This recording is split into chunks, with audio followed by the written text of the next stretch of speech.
Sabe, às vezes penso que a vida tem um jeito engraçado de nos ensinar quem realmente somos, e eu só fui perceber isso tarde demais. Meu nome é Célia, e esta é a minha história, uma história que começou de forma quase banal, mas que mudou tudo na minha vida. Eu sempre gostei de rituais pequenos, dessas coisas que ninguém nota, mas que para mim eram um pouco de controle em meio ao caos do dia a dia. Uma delas era comprar bilhetes de raspadinha. Sim, pode parecer bobo, e era mesmo, só R$ 5 que eu tirava do cofrinho que mantinha para minhas pequenas extravagâncias. Nada que pudesse realmente mudar minha vida, ou pelo menos eu achava que não. Era uma manhã quente de verão aqui no interior de Minas. O sol já batia forte na cozinha quando ouvi a voz de meu filho, Gabriel, me chamando de maneira estranha. Mas, antes mesmo de entender, percebi que o tom não era apenas de alerta, era de reprovação, daquelas que perfuram o peito da gente. Mãe, para com essa besteira. Você está me dando vergonha. Já chega, pega suas coisas e vai embora. Ninguém mais quer você aqui. Aquelas palavras caíram sobre mim como um balde de água fria, antes mesmo que eu tivesse terminado meu café. Atrás dele, Luana, a esposa dele, encostava no balcão com os braços cruzados. Eu a observava, tentando adivinhar qualquer sinal de piedade, mas não havia nada. Nem um fiozinho de compaixão. Sempre foi assim com ela, silenciosa, julgando cada gesto meu, cada risada, cada tentativa de ajudar. Só olhares frios, lábios apertados, e a maneira como afastava os pratos quando eu oferecia ajuda na cozinha. Aquela casa inteira, que eu ajudara a construir com tanto esforço, de repente parecia me expulsar, e eu me senti como uma intrusa, um peso. O bilhete que eu havia comprado ainda estava sobre a mesa. Um pequeno pedaço de papel colorido que, para eles, era só mais uma de minhas manias inúteis. Mas, para mim, tinha significado. Eu nunca gastava muito, sempre com meu próprio dinheiro, do cofrinho. É do jarro da despensa, eu disse baixinho, tentando ser ouvida. Esse não é seu dinheiro, mãe. Você não tem dinheiro. Nós pagamos tudo aqui. Lembre-se, você mora de graça. De graça, aquela palavra bateu em mim com força. Como se todos os anos trabalhando em 2 turnos, cuidando do Gabriel sozinha depois que o pai dele morreu cedo demais em um acidente de mina, não tivessem valido nada. Como se o dinheiro que eu economizei para ajudá-los a dar entrada nesta casa tivesse sido invisível. Como se todas as manhãs que levei minha neta, Sofia, para a escola enquanto eles dormiam até tarde, todas as noites em que fiquei acordada segurando-a durante febres, tivessem sido apenas ruído de fundo na vida deles. Gabriel se aproximou e, com uma voz dura, me disse: não é sobre R$ 5, mãe. É sobre respeito. Você não pode agir como uma adolescente aqui. Você tem 72 anos. E depois Luana acrescentou, doce como veneno: talvez seja a hora de você achar uma rotina nova, algo menos embaraçoso. Eu senti meu estômago revirar. Minhas mãos se fecharam sobre a mesa. Era como se eu tivesse encolhido, desaparecendo ali mesmo, invisível para eles. Queria contar, explicar o significado daquele bilhete, mas as palavras não saíram. Naquele momento, enquanto eles saíam da cozinha, eu fiquei sozinha. A mesma mesa onde eu alimentava Gabriel quando ele era pequeno, onde cantava para acalmá-lo, a mesma cadeira onde costurava remendos nas calças dele porque não tínhamos dinheiro para novas. Agora, parecia que tudo isso não significava nada. A casa que ajudei a pintar, o jardim que cuidei com minhas próprias mãos, tudo parecia apenas um cenário de um filme do qual eu não fazia mais parte. Fui até a varanda, buscando ar, e tirei o bilhete do bolso. Era de um sorteio enorme, daqueles que mudam a vida das pessoas, R$ 17 milhões. Havia até um aviso em letras pequenas: assine seu bilhete para proteger sua posse.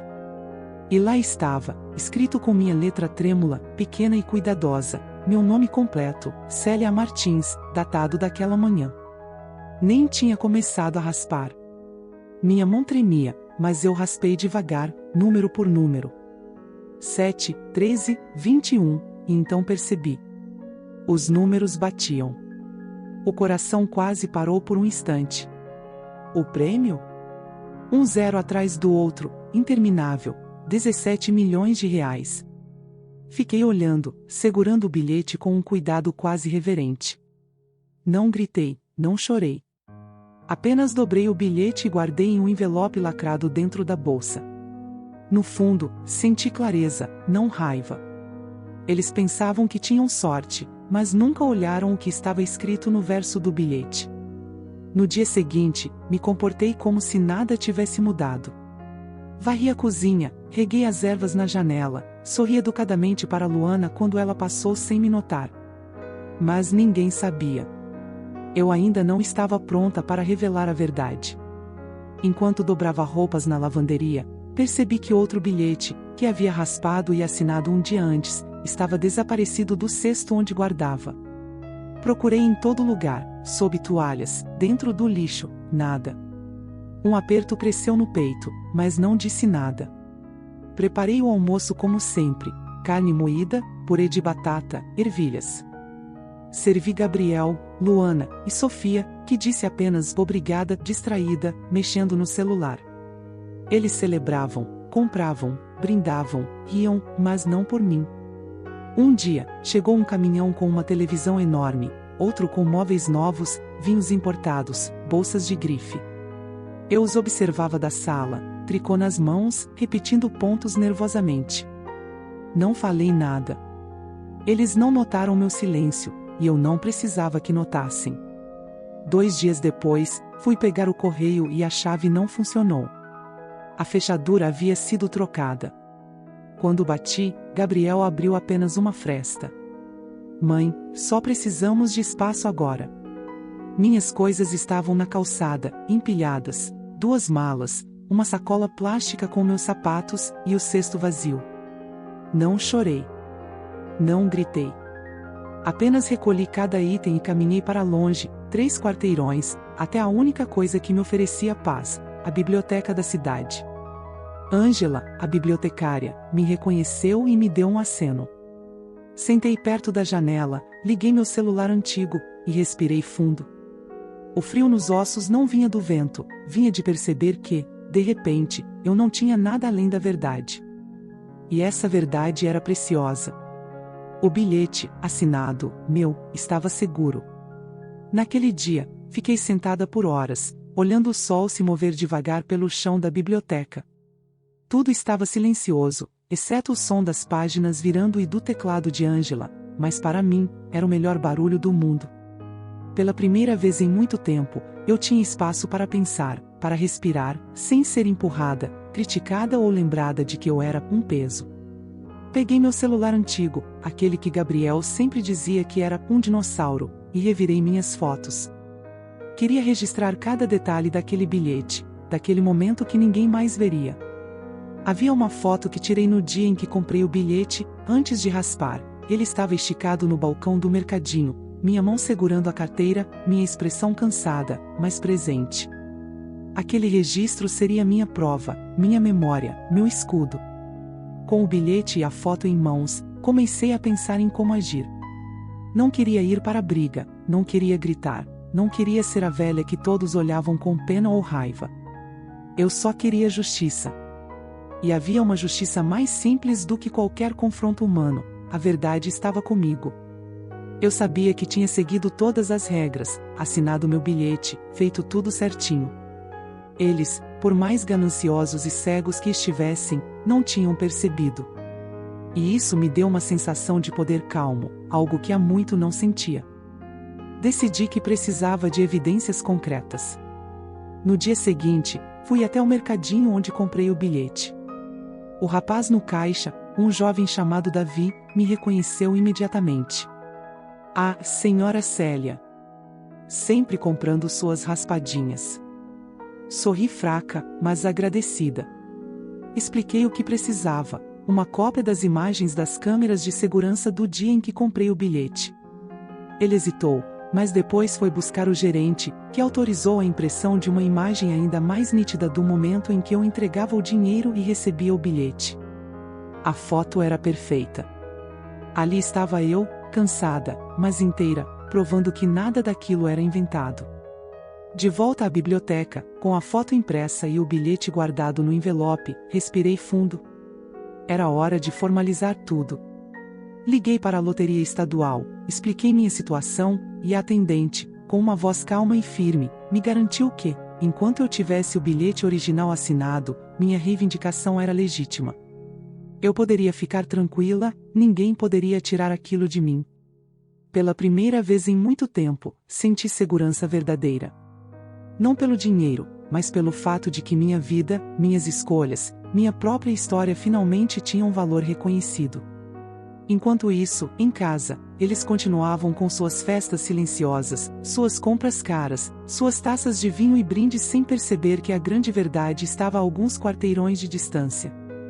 O telefone vibrava sem parar, mensagens de Gabriel e Luana tentando me contatar, tentando me envolver em alguma conversa sobre dividir o prêmio. Eu não respondi. Deixei o telefone de lado e observei o mundo continuar, como se minha própria presença não fosse mais necessária para ele girar. E, de certo modo, era libertador. Eu não precisava mais participar do teatro deles. Eu tinha minha própria peça, e ninguém poderia subir ao palco sem meu consentimento. 2 dias depois, quando fui pegar o correio, a fechadura da porta da minha antiga casa havia sido trocada. Não havia uma palavra de despedida, nenhum gesto de consideração. Minhas coisas estavam empilhadas na calçada, e eu apenas recolhi tudo, sem pressa, sem lágrimas, sem raiva. Caminhei 3 quarteirões até a biblioteca, carregando comigo não apenas objetos, mas a história de uma vida inteira.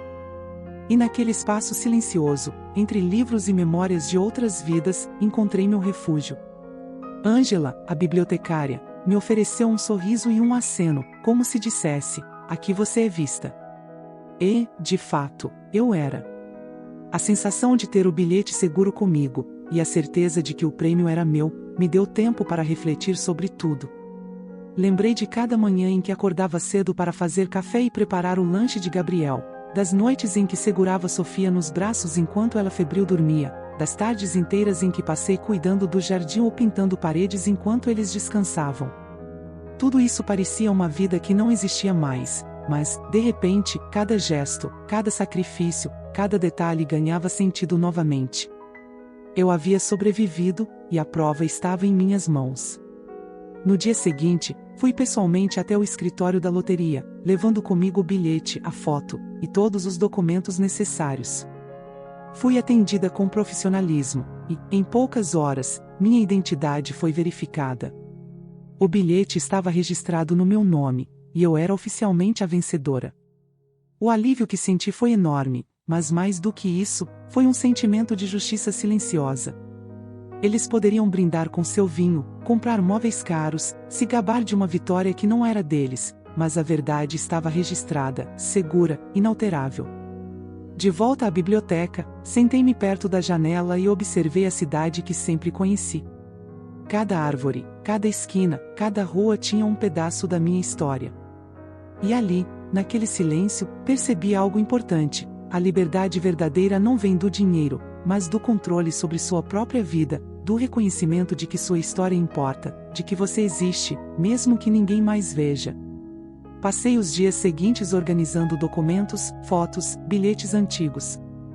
Eu tinha um hábito antigo de guardar os que não tinham ganho nada, só por precaução.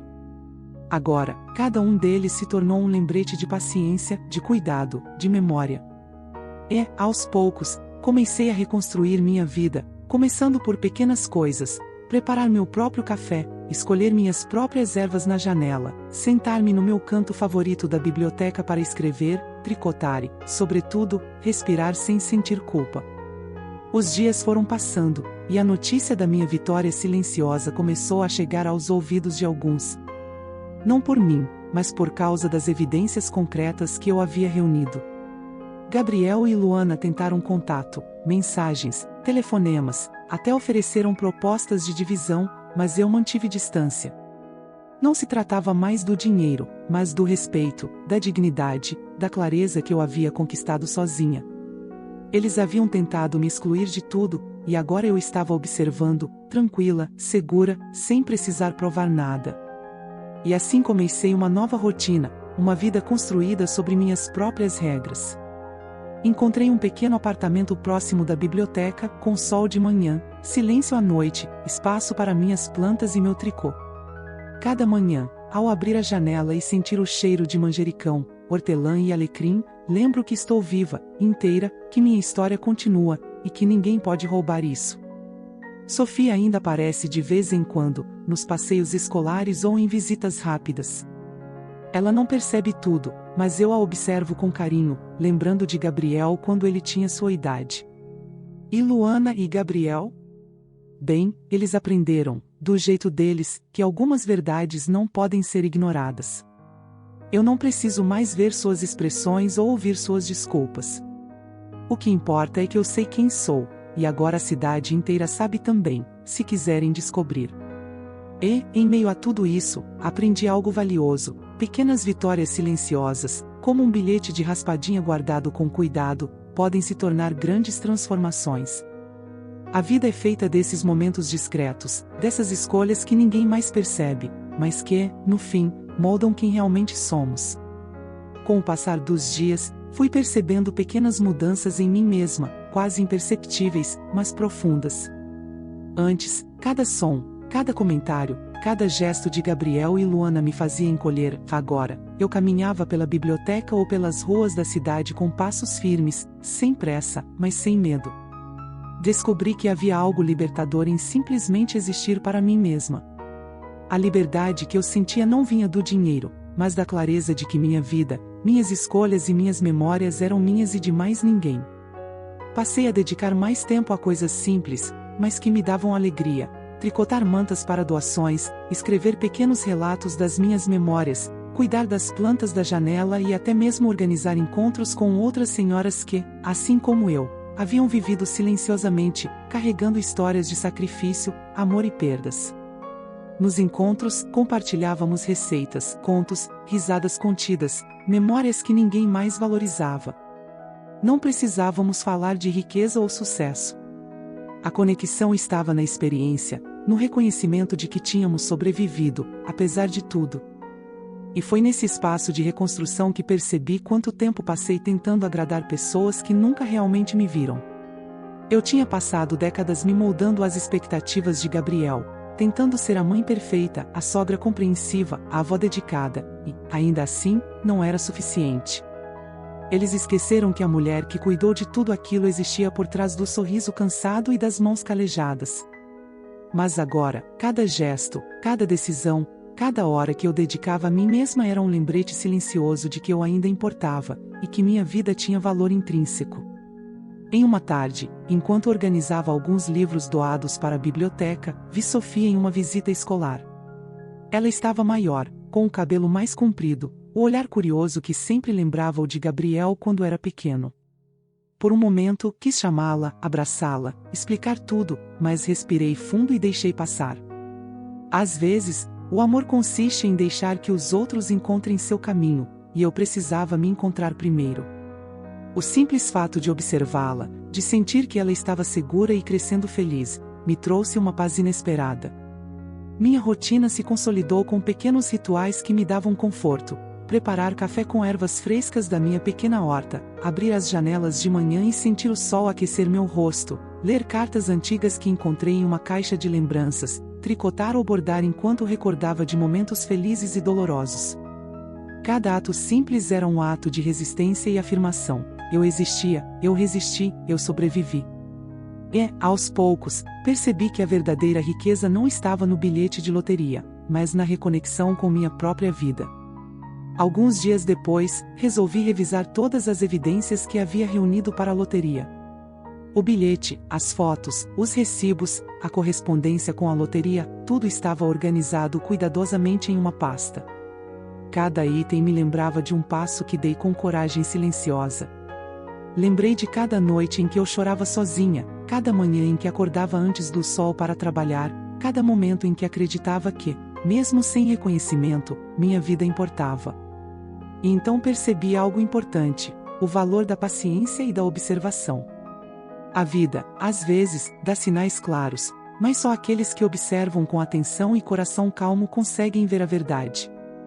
Com o bilhete garantido em meu nome e a vitória finalmente reconhecida, decidi que precisava fazer algo para marcar esse novo capítulo.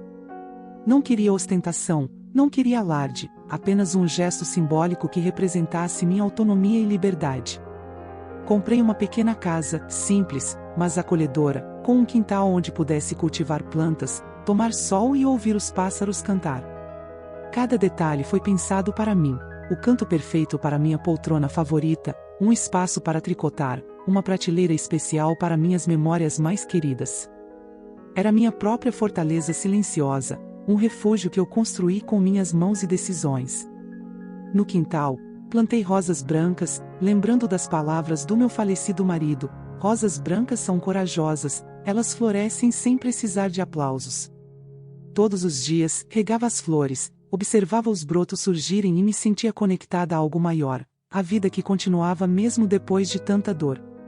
A sensação de cuidado e atenção, tão simples, mas tão significativa, trouxe um sentido profundo ao meu cotidiano. Aprendi que a paciência com a vida, com o tempo e comigo mesma era uma forma de amor próprio que eu nunca havia realmente permitido antes. O contato com a biblioteca se tornou uma parte essencial da minha rotina. Ângela e eu transformamos pequenos encontros em projetos de leitura para idosos, promovendo trocas de histórias, memórias e receitas antigas. Cada pessoa que entrava, cada livro que era colocado nas mãos de alguém, era um lembrete de que existia um mundo além das decepções, um mundo onde cada vida tem valor, e onde cada experiência é digna de ser ouvida. Minha participação não era por obrigação, mas por prazer.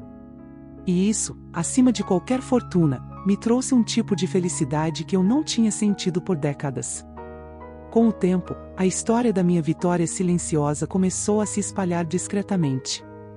Pessoas me reconheciam, algumas comentavam sobre a coragem de manter a verdade mesmo diante de traição familiar, outras apenas admiravam a forma como eu reconstruí minha vida. Não buscava reconhecimento, mas sentia uma satisfação silenciosa ao ver que minha história, minha verdade, havia sido preservada e respeitada. A lição que aprendi é clara: o valor da paciência, da observação e da preservação da própria dignidade é incomensurável. E, enquanto tudo isso acontecia, a vida de Gabriel e Luana começava a desmoronar silenciosamente. Redes sociais, amigos, vizinhos, todos começaram a perceber que a versão que eles haviam tentado espalhar não correspondia à verdade. O desespero e a frustração deles eram visíveis, mas não mais me atingiam. Eu estava em paz, e a justiça silenciosa se manifestava na constatação de que a verdade, por mais discreta que seja, sempre encontra seu caminho. Agora, ao olhar para trás, vejo que a trajetória não foi apenas sobre um bilhete de loteria ou uma disputa familiar. Foi sobre resiliência, sobre aprender a se valorizar, sobre a importância de reconhecer a própria força e autonomia. Cada dificuldade, cada traição, cada momento de dor contribuiu para que eu me tornasse a mulher que sou hoje, firme, paciente, plena e consciente do valor da própria vida. Sento-me à janela, observo minhas plantas, tricoto ou leio histórias de outros tempos. Às vezes, Sofia aparece, agora maior, curiosa e observadora. Vejo nela a continuação de algo bom, de algo que vale a pena. E, mesmo que Gabriel e Luana continuem suas vidas longe, eu não carrego rancor. Levo comigo a clareza de que a verdadeira vitória está em viver com dignidade, com paciência e com atenção às próprias escolhas.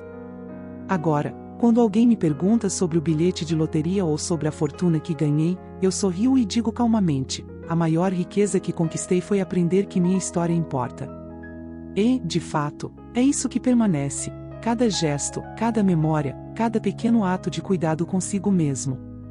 A vida continua, e eu sigo vivendo, observando, cuidando, e, acima de tudo, sendo quem eu sempre fui, sem precisar da aprovação de ninguém.